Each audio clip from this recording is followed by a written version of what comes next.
2001ஆம் ஆண்டு நிகழ்த்தப்பட்ட நாடாளுமன்ற தாக்குதலில் உயிரிழந்தவர்களுக்கு இரு அவைகளும் அஞ்சலி செலுத்தின.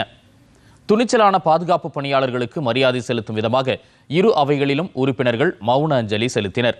2001ஆம் ஆண்டில் நாடாளுமன்றத்தின் விழிப்புடன் இருந்த பாதுகாப்பு பணியாளர்கள் தங்கள் அசாத்தியமான துணிச்சலையும் வீரத்தையும் வெளிப்படுத்தி பயங்கரவாதிகளின் தீய முயற்சிகளை முறியடித்ததாக மக்களவையில் சபாநாயகர் ஓம் பிர்லா கூறினார்.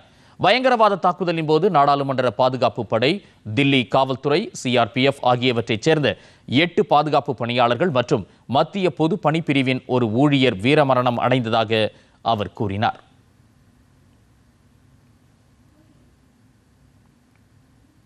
மாநிலங்களவையில் அதன் தலைவர் CP ராதாகிருஷ்ணன் 2001ஆம் ஆண்டு டிசம்பர் 13ஆம் தேதி வரலாற்றில் ஒரு இருண்ட நாள் என்று கூறினார்.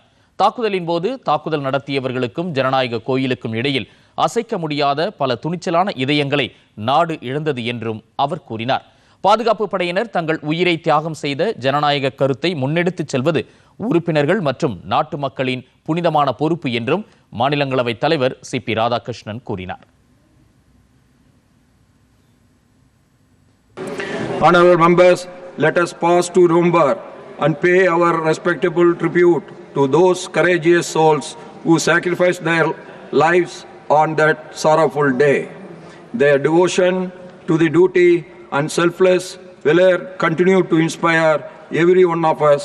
It is our sacred responsibility to carry forward the democratic ideals for which they lay down their lives. I request members to rise in their place and observe silence as a mark of respect to the memory of those who lost their lives in that terror attack.